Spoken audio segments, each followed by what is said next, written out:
Hello students, मैं आदर्श वर्मा कक्षा 11 physics की लेक्चर नंबर 3 में आपका बहुत बहुत स्वागत करता हूं। पिछले लेक्चर्स में हम लोगों ने पढ़ा था कि जो है फिजिक्स क्या होता है। ये पहली बात तो हम लोगों ने ये जाना था कि फिजिक्स क्या होता है। उसके बाद फिर राशियां क्या होती हैं, मूल राशियां क्या होती हैं और जो है उनके फिर मूल मात्रक क्या होते हैं। देन उसके बाद फिर हम लोगों ने पढ़ा था कि व्युत्पन्न राशियाँ क्या होती हैं और उनके व्युत्पन्न मात्रक कैसे निकाले जाते हैं। और उसके बाद फिर हम लोगों ने जो है लास्ट लेक्चर में ये कवर किया था कि विमाएँ क्या होती हैं और किसी भी जो है फार्मूले से किसी अननोन क्वांटिटी की विमा कैसे निकाल सकते हैं। और आज हम लोग बहुत ही इंटरेस्टिंग टॉपिक पढ़ने जा रहे हैं कि जो है किसी भी भौतिक समीकरण में किन राशियों को जोड़ा या घटाया जा सकता है या फिर बराबर रखा जा सकता है। और देन उसके बाद फिर विमा की सहायता से कैसे एक पद्धति के मात्रक को हम दूसरी पद्धति के मात्रक में चेंज कर देते हैं। तो आइए सबसे पहले नोट कर लेते हैं, जिसको हम समांगीयता का सिद्धांत भी कहते हैं। खैर मैं नोट करके लिखवा रहा हूँ, आप जो है समांगीयता का सिद्धांत भी डाल सकते हैं। क्या होता है, किसी भौतिक समीकरण में सिर्फ वही राशियाँ जोड़ी, घटाई या बराबर रखी जा सकती हैं जिनके विमीय सूत्र समान हो। कहने का मतलब किसी भी जो है इक्वेशन में सिर्फ उन्हीं राशियों को जोड़ा, घटाया या फिर बराबर रखा जा सकता है जिनकी विमाएँ समान हो। आप इसको लिख भी सकते हैं।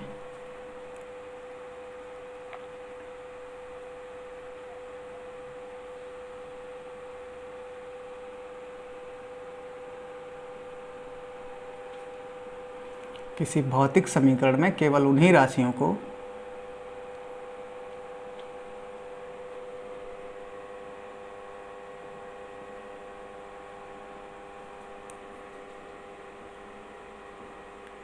जोड़ा, कमा, घटाया या बराबर रखा जा सकता है।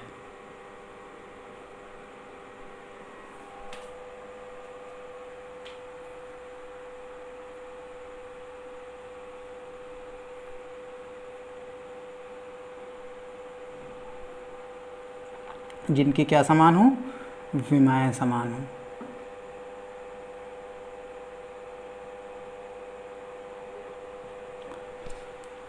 लाइक हमारे पास कोई जो है एक इक्वेशन ले लेते हैं, v = u + at। आप इसको चेक भी कर सकते हैं। आप देखिए u को at में जोड़ा गया है, तो कहने का मतलब जो u की विमा हो वही at की विमा होनी चाहिए, और जो u की विमा हो वही v की विमा होनी चाहिए, क्योंकि बराबर में भी इसको रखा गया है। और जो at की विमा हो वही v की विमा होनी चाहिए। खैर हम लोग चेक करते हैं कि v की विमा क्या होती है। v एक प्रकार का वेग है, u भी वेग है, तो दोनों की विमा क्या होगी, LT-1। देखिए अगर आपको किसी भी क्वांटिटी की विमा निकालना नहीं आ रहा, देन फिर आप हमारा लेक्चर नंबर 2 ITAP पे जाके देख सकते हैं। क्योंकि अगर आपको जो है शुरुआत की 7-8 मैंने जो है राशियाँ बताई थी, उनकी अगर विमा याद नहीं है, देन फिर आपको बहुत ही आगे चल के कॉम्प्लिकेशंस होने वाली हैं। खैर हम लोगों को पता है कि v की विमा क्या होती है, LT-1। LT-1 हो गई v की विमा। देन उसके बाद u की विमा क्या होती है, u भी एक प्रकार का वेग है, तो उसकी विमा क्या हो जाएगी, LT-1। चलिए at की विमा निकाल लेते हैं हम लोग। a हमारे पास त्वरण है और त्वरण की विमा LT-2 होती है। और उसके बाद फिर t है और t समय है, उसकी विमा क्या होती है हमारे पास, t। तो L T⁻2 और 1, तो कितना बचा, T⁻1। तो आपको क्या दिख रहा है कि u at में जुड़ा है, तो फिर जो u की विमा है वही at की विमा है। आप देख सकते हैं u की विमा LT-1 आई है और at की विमा भी LT-1 आई है, यानी कि इसकी जो विमा आई है वो इसकी भी विमा आई है, और u की जो विमा आई है वही v की विमा भी है, LT-1, और at की जो विमा है वही v की विमा भी है। तो आप इस तरह से कह सकते हैं कि समीकरण जो दी गई है वो दी गई समीकरण सही है, दी गई भौतिक समीकरण क्या है, सही है। आप वीडियो को पॉज करके जो है नोट भी कर सकते हैं, या फिर आप स्क्रीनशॉट लेकर बाद में नोट कर सकते हैं। तो इस तरह से हम लोगों ने सीख लिया जो है किस प्रकार से जो है किसी भौतिक समीकरण में वही पद जोड़े, घटाए या फिर बराबर रखे जा सकते हैं जिनकी विमाएँ समान होती हैं। और अब हम कुछ बेसिक से एग्जांपल्स लेंगे जिनके थ्रू हमारा वो टॉपिक क्लियर होगा। लाइक हमारे पास एक एग्जांपल है, लाइक a = at + b में कह रहा है जो है a आपका स्मॉल है त्वरण, t जो है वो समय है, तो a/b की विमा बताओ।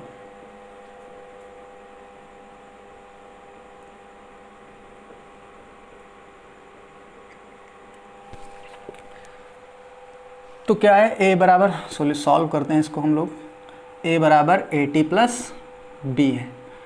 तो अभी अभी हम लोगों ने पढ़ा था सिर्फ वही पद जोड़े या घटाया जा सकते हैं या बराबर रखे जा सकते हैं जिनकी विमाएँ समान हो। आप अपने तरीके से कर सकते हैं, आप इसकी विमा इसके बराबर भी रख सकते हैं क्योंकि ये इसमें जुड़ा है, आप इसकी विमा को इसके बराबर भी रख सकते हैं और आप इसकी विमा को इसके बराबर भी रख सकते हैं। चलिए आप थोड़ा सा अगर अपना दिमाग लगाएंगे तो आप अगर किसी ए और बी में से किसी एक की विमा निकाल लेंगे तो इसको जो है उसके बराबर में रख के आप निकाल सकते हैं। तो आपको दिख रहा होगा बी सिंगल है, बी की विमा किसके बराबर होगी, ए की विमा की। तो बी की विमा बराबर होगी ए की विमा के, किसकी विमा के, ए की विमा के। और ए की विमा क्या होती है, LT माइनस 2। देन फिर हम AT की विमा भी निकाल सकते हैं, चाहे आप ए के बराबर इस AT की विमा को ए के बराबर रख के निकाल लीजिए, चाहे आप AT की विमा को बी के बराबर रख के निकाल लीजिए। हम लोग क्या करते हैं, AT की विमा किसके बराबर रख लेते हैं, बी के बराबर। तो यहाँ से ए की विमा क्या निकल के आई। देखिए बच्चों, मैं आपको जो है बहुत ही स्लो, बहुत ही जो है कम स्पीड पे पढ़ा रहा हूँ, लाइक चीज़ों को जो है बहुत स्टेप बाय स्टेप समझा रहा हूँ। वैसे इतना सारा समझाने की ज़रूरत नहीं होती, लेकिन मैंने लेक्चर के पहले ही लेक्चर में आपको बता दिया था कि मेरा चैनल उन बच्चों के लिए बहुत ही ज़्यादा यूज़फुल है जो बिल्कुल जीरो से स्टार्ट करना चाह रहे हैं, जिनको फिजिक्स में कुछ नहीं आ रहा, बहुत ज़्यादा कॉम्प्लिकेशंस आ रही हैं, लाइक उनको फिजिक्स बहुत ही कठिन लगता है और वो उनको लगता है कि ये सब्जेक्ट जो है वो आगे चल के जो है इसमें अपना बेस्ट नहीं दे पाएंगे। आप अगर फिजिक्स में आपको कुछ नहीं आ रहा है देन आपके लिए मेरा चैनल बहुत ही यूज़फुल है, ये मैंने आपको लेक्चर नंबर 1 में बता दिया था। चलिए खैर वो तो दूसरी बात है, हम करते हैं AT की विमा किसके बराबर आई है, B की विमा। तो A की विमा क्या निकल के आएगी, T इधर A के मल्टीप्लाई में है, उस साइड में जाएगा तो क्या हो जाएगा, अपान में हो जाएगा, यानी कि B की विमा बटे T की विमा। तो B की विमा हमारे पास अभी अभी निकल के आई है LT माइनस 2 और T की विमा क्या होती है, T ही होती है क्योंकि T समय है। बोलो बच्चों समझ में आ रहा है। तो LT माइनस 2, T की पावर नीचे 1 है, ऊपर जाएगा तो T की पावर माइनस 1 हो जाएगा। तो यहाँ से क्या विमा निकल के आई, LT माइनस 2 और -1 -3। तो B की विमा हम लोगों के पास क्या, A की विमा क्या निकल के आई, LT माइनस 3 और B की विमा क्या निकल के आई, LT माइनस 2। हमको A की विमा और B की विमा नहीं निकालना था, हम लोगों को किसकी विमा निकालना था बच्चों, A बटे B की विमा। चलिए हम लोग निकाल सकते हैं क्योंकि हमको A की भी पता है और B की भी पता है। तो A बटे B की विमा हम लोग निकाल लेंगे, क्या होगी, A की विमा क्या है, LT माइनस 3 और बटे में हमारे पास क्या है B, और B की विमा क्या है बच्चों, LT minus 2। Then LT minus 3, आप इसको डायरेक्ट भी कर सकते हैं, लेकिन मैं आपको जो है पूरा एक एक स्टेप करके बता रहा हूँ। L की पावर नीचे 1 है प्लस में, ऊपर जाएगा -1, T की पावर -2 है, ऊपर जाएगा +2। देन L की पावर 1 -1, L की पावर 0 हो गया, L की पावर -3 + 2, L की पावर कितना बचा, सॉरी T की पावर -3 + 2, T की पावर कितना बचा, -1। तो इस तरह से हमारे पास A बटे B की विमा क्या निकल के आई, L0 T -1। और इसके बाद हमारे पास बहुत ही फेमस एग्जाम्पल है वान डर वाल्स गैस इक्वेशन। और जो है आप जो है इसको जो है वीडियो को पॉज करके या स्क्रीनशॉट लेकर नोट भी कर सकते हैं। देन बच्चों फिर हमारे पास एक बहुत ही अच्छा एग्जांपल है वान डर वाल्स गैस समीकरण, जिसको हम कहते हैं। अगर आपको नहीं पता है कोई दिक्कत वाली बात नहीं है, कुछ बच्चों को पता भी होगा, अगर नहीं पता है तो कोई दिक्कत वाली बात नहीं, हम लोग आगे पढ़ेंगे। क्या होता है वान डर Waals gas equation, P + A/v² और फिर V - B = RT। कह रहा है इसमें जो है A, B नियतांक है, P दाब है और V आयतन है और T ताप है। ये आप इसको सही से भी लिख सकते हैं, थोड़ा सा हमने ऐसे लिख दिया समझाने के लिए। तो कह रहा है कि फर्स्ट नंबर पे आप A की विमा बता दीजिए, देन फिर आप B की विमा बताइए और उसके बाद A बटे B की विमा बताइए। चलिए हम लोग करते हैं। आपको दिख रहा होगा इस वाले पद में P के साथ A/v² जुड़ा है, यानी कि जो इसकी विमा होगी वो P के विमा की बराबर होगी। तो P की विमा क्या निकल के आएगी, बराबर a बटे वी स्क्वायर की विमा। तो यहाँ से अगर हम a निकालें तो वी स्क्वायर इस साइड में बटे में, उस साइड में गुणे में चला जाएगा। तो यानी कि a की विमा p इंटू वी स्क्वायर की विमा के बराबर हो जाएगी। समझ में आ रहा है बच्चों? देखिए a के बटे में वी स्क्वायर है, इस साइड में ये बटे में है, उस साइड में भेजेंगे हम तो काय में चला जाएगा, गुणे में। p क्या होता है हमारे पास? दाब। और अगर आपको दाब की विमा नहीं पता है तो आप दाब की विमा निकाल सकते हैं। दाब बराबर क्या होता है? बल बटे क्षेत्रफल। तो बल क्या होता है? mlt माइनस 2 और क्षेत्रफल की क्या होती है? L2। तो mlt माइनस 2 और L2 ऊपर गया तो माइनस में हो जाएगा। तो ml की पावर माइनस 2 और प्लस 1, तो l की पावर माइनस 1, t की पावर माइनस 2। तो इस तरह से हम लोगों ने दाब की विमा को निकाल लिया। और आयतन की विमा, v की विमा आपको पता ही होती है, l क्यूब होती है। तो p की विमा हम लोगों ने क्या निकाला है? ml माइनस 1 t माइनस 2 और v की विमा क्या होती है? l cube. और ऊपर से हमारे पास क्या लगा हुआ है? स्क्वायर। तो ml माइनस 1 t माइनस 2 और इसको थोड़ा सा सही से लिख लेते हैं। l की पावर 3 2 जा 6 हो गया, एक साथ लिख लिया हमने। तो ml की पावर 6 माइनस 1 कितना हो गया? 5 और t की पावर माइनस 2। तो ये हमारा पहला आंसर हो गया। हम लोगों ने किसकी विमा निकाल लिया? a की विमा निकाल लिया। किसकी विमा निकाल लिया? a की विमा। देन उसके बाद हम लोग दूसरा करेंगे, हमको निकालना है b की विमा। और वो बहुत ही आसान है, आपको दिख रहा होगा, हम इस साइड में कर रहे हैं, आपको दिख रहा होगा v माइनस बी, यानी कि v के साथ घटाया गया है b को। तो जो v की विमा होगी वही b की विमा होगी। तो b की विमा बराबर किसके? v की विमा के। तो v की विमा क्या है? v आयतन है और आयतन की विमा क्या होती है? l cube. देन फिर जब दोनों निकल गए तो थर्ड नंबर तो बहुत ही आसान है, a बटे b की विमा। तो a की विमा क्या निकल के आई है बच्चों? a की विमा निकल के आई है ml की पावर 5 माइनस 2 और b की विमा क्या निकल के आई है? l cube. तो यहाँ से आप इसको थोड़ा सा डायरेक्ट भी कर सकते हैं। अब इतनी चीज़ें तो आपको पता ही होगी। l की पावर 5 है, नीचे 3 है, ऊपर जाएगा 3, 5 में से माइनस हो जाएगा तो पावर कितनी बचेगी? 2 माइनस t की पावर माइनस 2। तो इस तरह से हम लोगों ने जो है van der Waals gas equation में जो है a की विमा निकाल ली है, b की विमा निकाल ली है और a बटे b की विमा भी निकाल ली है। देन उसके बाद एक क्वेश्चन और जोड़ सकता है इसमें, कह सकता है a बटे b का मात्रक बताओ।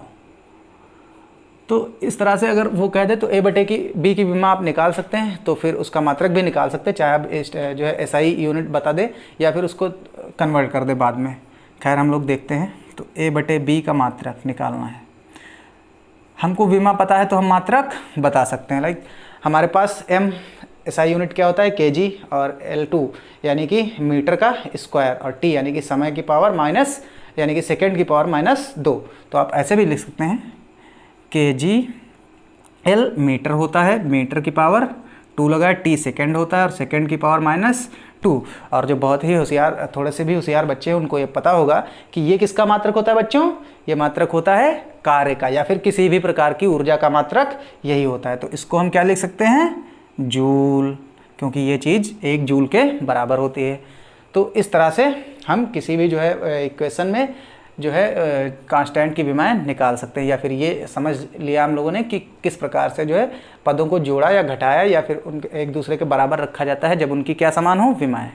चलिए आप जो है इसको नोट कर लीजिए। तो अब हम लोग नेक्स्ट टॉपिक पढ़ेंगे कि विमाओं के उपयोग क्या होते हैं। सबसे पहले हम लोग पढ़ेंगे कि किस प्रकार से एक पद्धति के मात्रक को दूसरी पद्धति के मात्रक में बदल देते हैं, और फिर उसके बाद किसी भौतिक समीकरण के संतुलन का परीक्षण करना। कहने का मतलब कोई भी इक्वेशन हमारे पास लिखी होगी, देन फिर हम चेक करेंगे कि क्या ये भौतिक समीकरण सही है या नहीं सही है।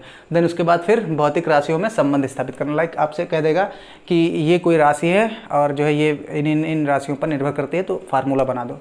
तो सबसे पहले हम लोग पहला पढ़ते हैं, बाकी के दोनों बाद में पढ़ेंगे। तो एक पद्धति के मात्रक को दूसरी पद्धति के मात्रक में बदलना, आप लोग हेडिंग कर सकते हैं। तो इसके लिए हमारे पास फार्मूला होता है, अगर n1 को हम पहली पद्धति का मात्रक लें, पहली पद्धति का आंकिक मान लें, मतलब कुछ भी दिया होगा ना, लाइक हमारे पास क्वेश्चन कुछ भी दिया होगा 4 मीटर पर सेकेंड, तो ये जो n1 है इसको n1 बोलते हैं, ये पहली पद्धति है। और दूसरी पद्धति में कह रहा है किलोमीटर पर आवर में बदलो, तो ये यूनिट्स हैं, ये क्या है, मात्रक हैं। इसको क्या कहते हैं, u1 पहली पद्धति का मात्रक है तो इसको u1 कहते हैं, और दूसरी पद्धति का मात्रक है इसको u2 कहते हैं। और ये पहली पद्धति का आंकिक मान है, और यहाँ पर जो हम निकालेंगे वो दूसरी पद्धति का आंकिक मान होगा। तो n1 पहली पद्धति का आंकिक मान है। जब एक बार हम क्वेश्चन करेंगे तो आपको बिल्कुल क्लियर हो जाएगा। तो n1 पहली पद्धति का आंकिक मान है, u1 पहली पद्धति का जो है मात्रक है,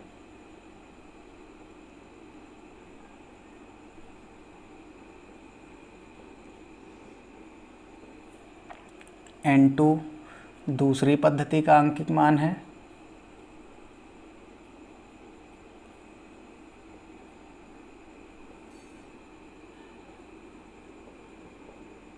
और u2 जो है वो दूसरी पद्धति का मात्रक है।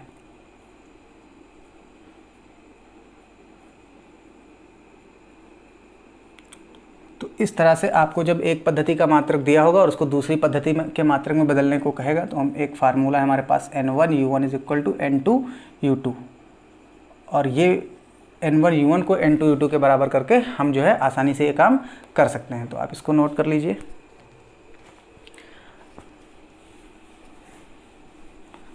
फिर उसके बाद हमारे पास एक एग्जाम्पल है, उसके थ्रू इसको हम कायदे से क्लियर करेंगे।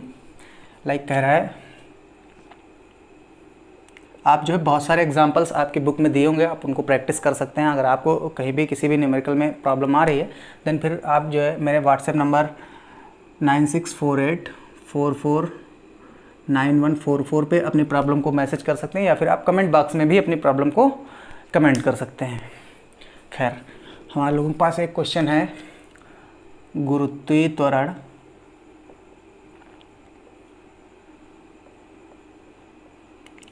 g का मान 9.8 मीटर पर सेकेंड स्क्वायर है। कह रहा है इसे यदि समय को मिनट में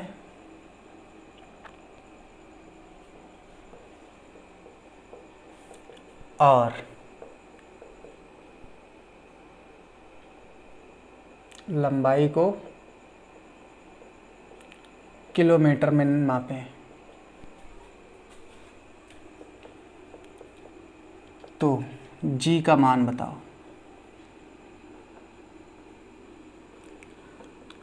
बहुत ही आसान क्वेश्चन है बच्चों, आप ध्यान से देखेंगे, अगर आप समझने की कोशिश करेंगे ज़रा सा भी, तो आपको बहुत ही अच्छे से समझ में आएगा। चलिए इसको हम सॉल्व करते हैं।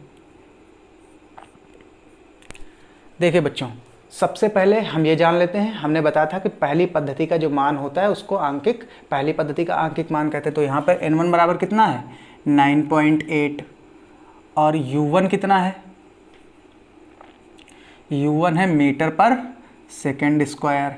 बच्चों मीटर विमा क्या होती है, l, और सेकेंड की t, तो यहाँ पावर 1 है तो आप 1 पावर लगा सकते हैं, और t की पावर नीचे 2 है।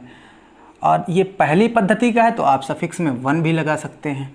तो ये कितना हो गया, L1 T1 नीचे स्क्वायर, t की पावर 2 प्लस में, ऊपर जाएगा तो माइनस में हो जाएगा। देन उसके बाद फिर N2 ही तो हमको निकालना है। अरे भाई, कह रहा है g का मान बताओ किस पद्धति में, जब समय को मिनट में लिया जाए और लंबाई को किलोमीटर में लिया जाए। यानी कि अब हमारा जो मात्रक है वो एक पद्धति से चेंज हो गया दूसरी पद्धति में। पहली पद्धति में मीटर पर सेकेंड स्क्वायर था, और अब हम चूंकि लंबाई को किलोमीटर में और समय को मिनट में माप रहे हैं, तो अब हमारा मात्रक क्या निकल के आएगा, किलोमीटर पर मिनट स्क्वायर। देन हमारे पास हमको ज्ञात क्या करना है, n2, यानी कि दूसरी पद्धति में मान क्या आएगा, पहले 9.8 था और अब क्या है वो हमको निकालना है। तो n2 ही तो ज्ञात करना है। और उसके बाद u2, देखिए किलोमीटर पर मिनट स्क्वायर, तो भैया किलोमीटर होगा तब भी उसकी विमा l रहेगी, मीटर होगा तब भी l रहेगी, सेंटीमीटर होगा तब भी विमा l रहेगी। तो इसकी भी विमा क्या होगी, l, और नीचे बटे में मिनट की t, और यहाँ पर हम सफिक्स में चूंकि दूसरी पद्धति में ले रहे हैं तो सफिक्स में हम 2 भी लगा सकते हैं। और मिनट स्क्वायर होता तो यहाँ पे स्क्वायर हो जाएगा, और ये t की पावर 2 ऊपर गया तो t की पावर -2 हो जाएगा। तो इस तरह से हमारे पास ये निकल के आया।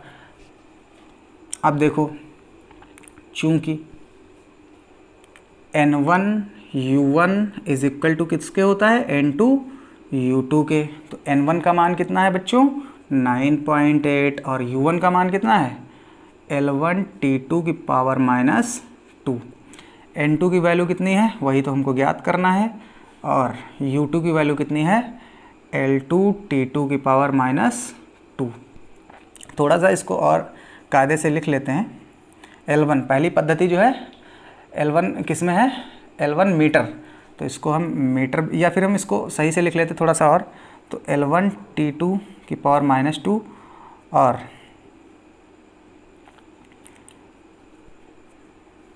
T2 की पावर -2 है। इसको अगर हम नीचे लिखना चाहें, जस्ट अ मिनट, यहाँ पे मिस्टेक हो गया, ये T1 है, T1 की पावर ऊपर -2 है। अगर हम इसको नीचे लिखना चाहें तो पावर यही क्या हो जाएगी +2। बोलो बच्चों क्लियर है। N2 L2 और T2 की पावर ऊपर -2 है, अगर हम नीचे इसको लेके आएंगे तो T2 की पावर +2 हो जाएगी।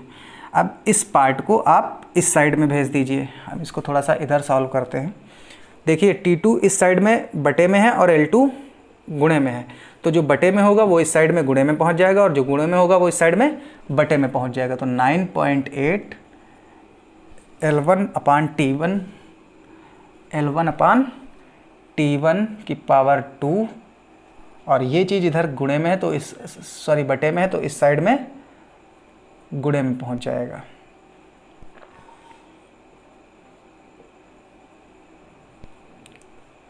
आप प्लस लगाए या ना लगाए, अंडरस्टूड है, और इज इक्वल टू N2। तो यहाँ से N2 बराबर क्या निकल के आया 9.8।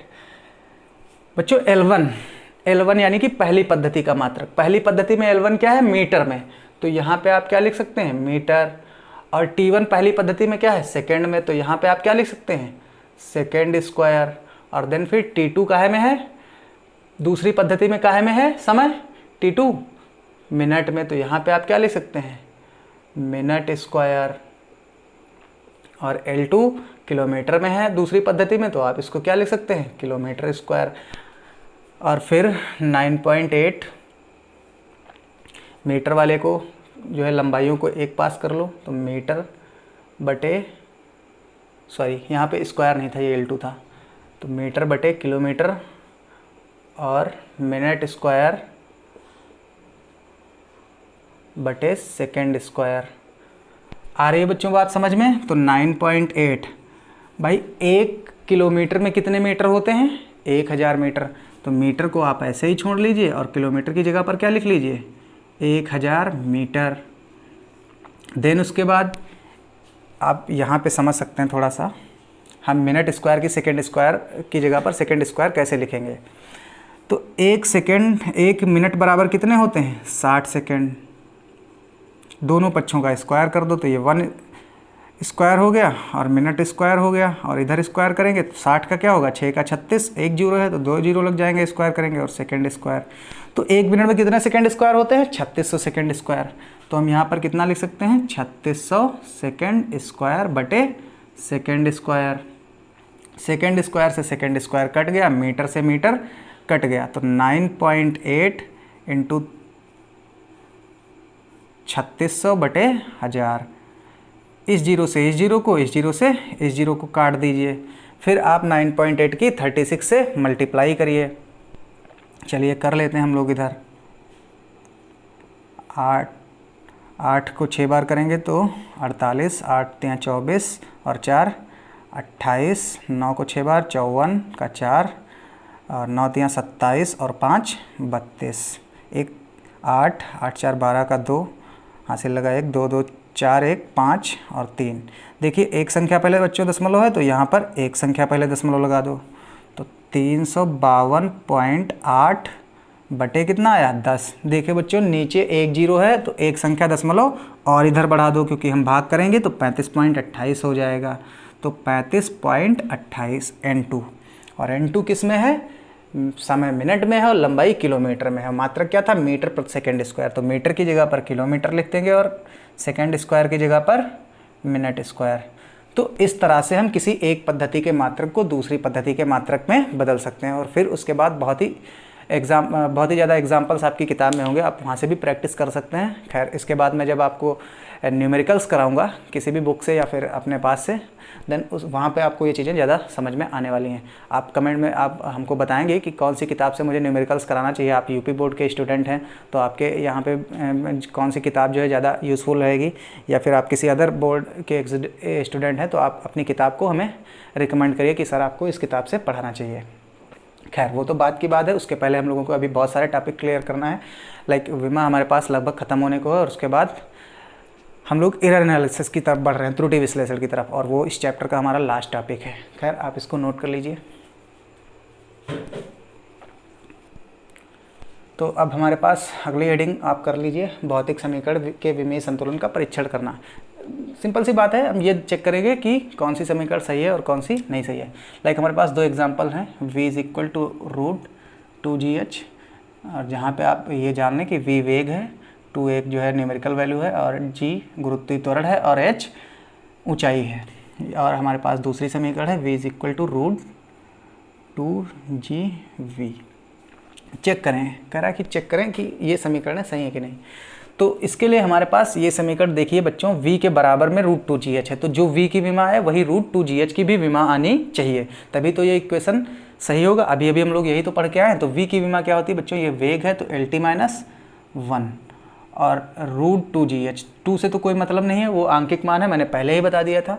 और g की विमा क्या होती है, g त्वरण है एक प्रकार का, जो त्वरण की होती है वही गुरुत्वीय त्वरण की भी होती है, तो LT-2, और ऊपर लगा है बच्चों अंडर रूट, तो अंडर रूट का मतलब होता है घात 1/2। इसी प्रकार h ऊंचाई है, तो ये एक प्रकार की लेंथ होती है, इसको कहाँ से लिखते हैं विमा इसकी, L से, और ऊपर इसके भी लगा है अंडर रूट, तो पावर कितनी हो जाएगी 1/2। तो यहाँ से क्या निकल के आया, LT-1 = L की पावर, यहाँ पे 1 की हाफ से गुणा होगी तो L की पावर 1/2, और t की पावर -2, और पावर में पावर इससे गुणा होगी 1/2 से, तो 2 कट जाएगा, और L की पावर 1/2। तो बच्चों L की पावर गुणे में घातें जुड़ जाती हैं, L की पावर हाफ यहाँ पे है और हाफ यहाँ पे है, और t की पावर -1 बचा। तो क्या निकल गया यहाँ से, L की पावर आधा, L की पावर 1 हो गई, और t की पावर -1 हो गई। आपको क्या दिख रहा है, LT-1 यहाँ पर भी था, LT-1 यहाँ पर भी था, इसलिए भौतिक समीकरण सही हो जाती है। तो यह भौतिक समीकरण कैसी है, सही है।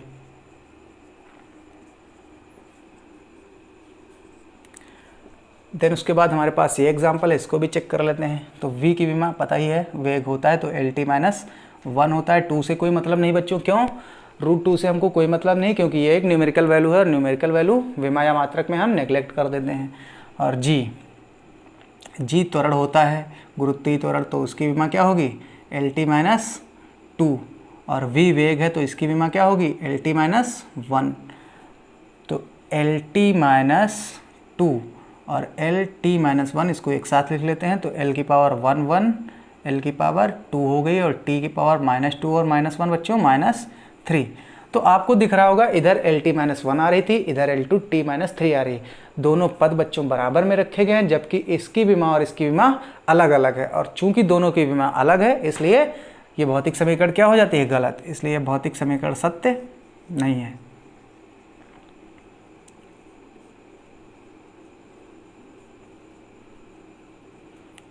बच्चों एक बहुत ही इंपॉर्टेंट बात मैं आपको बता दूं, लाइक हमारे पास कोई भी जो है फिजिकल इक्वेशन होती है, कोई भौतिक समीकरण होती है, तो हमेशा ये नहीं कि जो है उसकी विमाएँ जो है बराबर आ रही हैं तो ये वो इक्वेशन हमेशा सही हो। वो जो है विमीय रूप से सही हो सकती है और न्यूमेरिकल जो है फॉर्म में वो गलत हो सकती है। लाइक हमारे पास जो है गति का समीकरण होता है v = u + at, आपको ये पता है, लेकिन वो कह दे v = u + 2at, तो बच्चों विमा में हम लोग क्या करते हैं, जो है न्यूमेरिकल वैल्यू को नेग्लेक्ट कर देते हैं। अब आप जब v की विमा निकालेंगे तो आपको दिख रहा है वही u की विमा होगी, और जो u की विमा होगी वही at की भी होगी, जो at की होगी वही v की भी होगी। तो ये कोई ज़रूरी नहीं है किसी भौतिक समीकरण की जो है अगर वो जो है विमेय रूप से सही है तो आंकिक रूप से भी सही हो, लेकिन हाँ अगर वो आंकिक रूप से सही है तो वो विमेय रूप से सही जरूर होगी। तो ये चीज़ आप नोट करके लिख सकते हैं, किसी भौतिक समीकरण कोई भौतिक समीकरण विमेय रूप से सत्य हो सकती है, परंतु ये आवश्यक नहीं है कि वो आंकिक रूप से सत्य हो। चलिए आप नोट कर लीजिए इसको। तो बच्चों उसके बाद हमारे पास फिर इस जो है टॉपिक का लास्ट जो है पार्ट है हमारे पास भौतिक राशियों के बीच संबंध स्थापित करना। हमारे पास एक प्यारा सा एग्जांपल है कि किसी सरल लोलक का आवर्तकाल t। बेटा आवर्तकाल क्या होता है? पूरा चक्कर करने में जो लिया गया समय होता है, तो उसी को आवर्तकाल कहते हैं। तो ये भी एक प्रकार का टाइम है। तो कह रहा किसी सरल लोलक का आवर्तकाल t गोलक के द्रव्यमान m और धागे की लंबाई स्मॉल l और गुरुत्वीय त्वरण g पर निर्भर करता है। इस जो है विमेय विधि से आवर्तकाल के लिए सूत्र प्राप्त करें। अगर मैं कहूँ कि एक जो है बच्चा है, उसका जो द्रव्यमान है वो दूसरे बच्चे के द्रव्यमान पर निर्भर है, यानी कि जैसे जैसे उनकी उम्र बढ़ रही है वैसे वैसे दूसरे बच्चे के भी मतलब जैसे जैसे उन लोगों की उम्र बढ़ रही है वैसे वैसे उनका द्रव्यमान बढ़ रहा है, और ठीक वैसे वैसे दूसरे बच्चे का भी जितना उसका बढ़ रहा है उतना उसका बढ़ रहा है।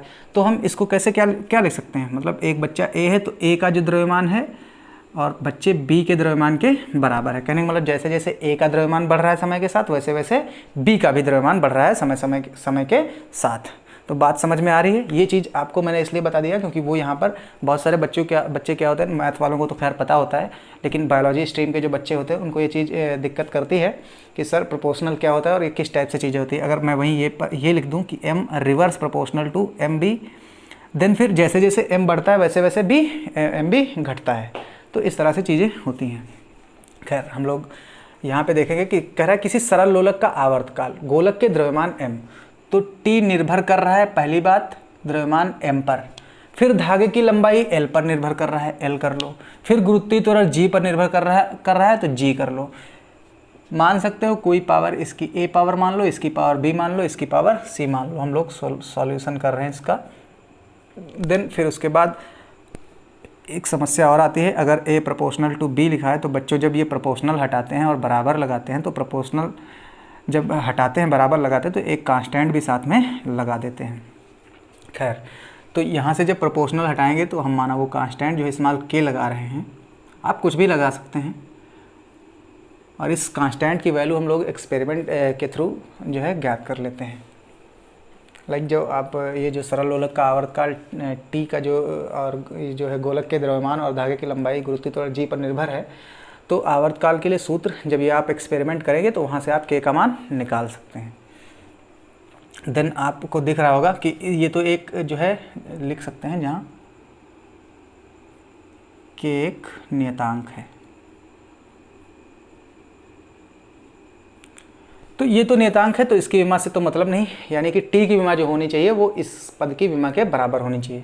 तो बच्चों t हमने अभी भी बताया कि एक प्रकार का समय होता है, तो आवर्तकाल है तो उसकी विमा भी क्या हो गई t। k से कोई मतलब नहीं है, m की पावर a, m द्रव्यमान है बच्चों, तो द्रव्यमान की विमा क्या होती है a, और ऊपर पावर कितनी लगी है a, और फिर बच्चों l लंबाई है, l की विमा क्या हो जाएगी b, और g तो त्वरण होता ही है तो LT-2। देखिए अगर आपको ये नहीं पता पड़ रहा है कि भाई g की विमा क्या होती है, तो आपको ये पता होना चाहिए कि g गुरुत्वीय त्वरण है और त्वरण की विमा क्या होती है LT-2। और अगर आपको त्वरण की विमा याद नहीं है, देन फिर आपको जो है वर्क करने की ज़रूरत है, आपको जो है घर पे पढ़ने की ज़रूरत है। आप लेक्चर नंबर 2 हमारा देख सकते हैं, वहाँ पे मैंने आपको विमा निकलवाना सिखाया था।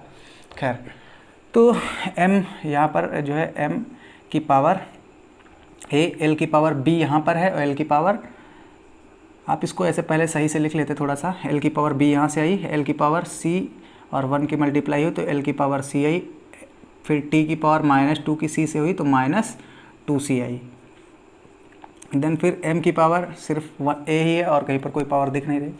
यहाँ पर आप t की पावर 1 लिख सकते हैं, और m और l है ही नहीं है तो आप m और l की पावर को 0 लिख सकते हैं। भाई 1 ही तो लिखा है, किसी की पावर 0 हो उसका मतलब 1 होता है, लाइक 1a की पावर 0 इज इक्वल टू 1। तो m की पावर 0 और l की पावर 0 का कोई मतलब नहीं बनता है, हमने लिख लिया ताकि हम जो है अभी कंपैरिजन कर दें घातों का। तो l की पावर b और c, तो l की पावर क्या निकल के आई b प्लस c, और t की पावर -2c।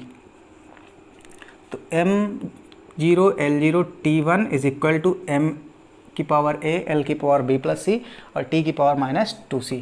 तो समान पदों के जो घाते हैं उनकी तुलना कर दो।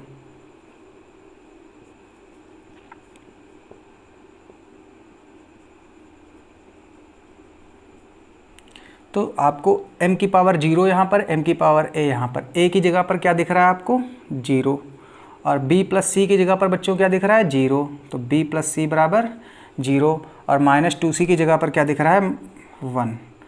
तो यहाँ से a तो 0 मिल ही गया है खैर, और यहाँ से जो है c -2 इस साइड में मल्टीप्लाई में उस साइड में जाएगा तो बटे में हो जाएगा, तो c बराबर -1/2 आया। फिर यहाँ से आप जो है ये वैल्यू यहाँ पर रख सकते हैं, तो c की जगह पर आप -1/2 रख सकते हैं, तो b = 1/2 उधर गया प्लस में हो जाएगा।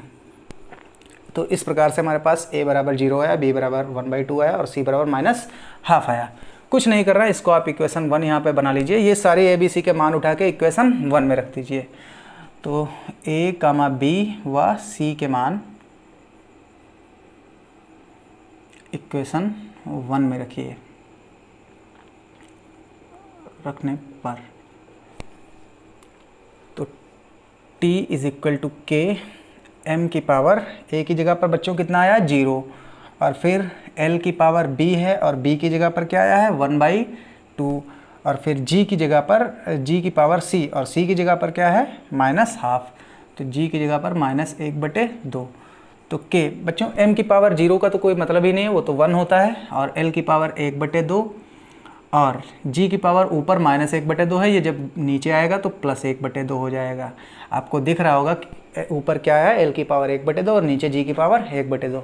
1/2 का मतलब है √, तो आप ऐसे भी लिख सकते हैं l/g। तो ये हमारे पास फार्मूला आ गया। तो इस तरह से अगर आपको जो है राशियों की विमाएँ याद हैं, आपको ये पता है कि ये राशि इन चीज़ों पर निर्भर करती है, तो उसकी सहायता से आप फार्मूला निकाल सकते हैं। और जो आप ये भी लिख सकते हैं k = 2π। प्रयोगों द्वारा k का मान कितना आता है, k = 2π। खैर अगर आप ये नहीं भी लिखेंगे तो कोई दिक्कत वाली बात नहीं है, तो 2π √l/g। तो इस तरह से हम लोगों ने आज सीखा जो है कैसे जो है भौतिक समीकरण जो होती है उसमें कौन से पद जोड़े जाते हैं, कौन से पद कैसे किस प्रकार से पद घटाए जाते हैं या फिर उनको बराबर रखा जाता है जब उनकी विमाएँ समान होती है। देन उसके बाद फिर हम लोगों ने सीखा कि कैसे हम एक पद्धति के मात्रक को दूसरी पद्धति के मात्रक में चेंज कर सकते हैं। देन फिर हम लोगों ने सीखा जो है किसी भौतिक समीकरण के विमीय संतुलन का परीक्षण करना, मतलब लाइक कोई भी हमारे पास फार्मूला दिया था और कोई भी या फिर इक्वेशन दी थी फिजिकल इक्वेशन, हमको चेक करना था कि ये सही है कि नहीं सही है। देन फिर उसके बाद हम लोगों ने ये जाना कि कोई भी भौतिक समीकरण जो होती है वो विमीय रूप से हो सकता है कि सही हो लेकिन आंकिक रूप से गलत है। Like v = u + at। अब इसमें आप v की विमा u की विमा के बराबर है और v की विमा at के विमा के भी बराबर है, at की विमा u के विमा के भी बराबर है, तो ये सही हो जाती है। और v बराबर u + 8at अगर हम कर लें तो इससे तो हमको कोई मतलब नहीं होता क्योंकि ये एक न्यूमेरिक क्वांटिटी है, तो इससे हमें कोई मतलब नहीं है। और u इसमें अगर हम देखें तो v की विमा जो आती है वो u के विमा के बराबर आती है और u की विमा at की विमा, मतलब सभी पदों की विमाएँ समान आती हैं, तो ये विमीय रूप से सही हो जाती है लेकिन ये एक जो है आंकिक रूप से गलत हो जाती है। देन उसके बाद हमारा लास्ट टॉपिक था कि संबंध कैसे स्थापित करते हैं। कोई भी जो है राशि होती है बहुत मतलब 2-3 राशियों पर निर्भर करती है। देन उसके बाद जो है हम कैसे जो है वो फार्मूला बना लेते हैं। तो मुझे लगता है कि आज के लेक्चर के लिए बस इतना ही रखना चाहिए। लेक्चर वैसे भी थोड़ा सा लंबी हो गई है, और अगर आपको लग रहा है कि आपको जो है ये चीज़ें समझ में आ रही हैं, आपके लिए बहुत ही यूज़फुल हैं, तो आप अपने साथियों अपने मित्रों के साथ हमारे जो है वीडियो को शेयर कर सकते हैं, चैनल को सब्सक्राइब कर सकते हैं, और वीडियो पे अगर आपको वीडियो समझ में आई देन आप फिर वीडियो पे लाइक कर सकते हैं। आपका बहुत बहुत धन्यवाद।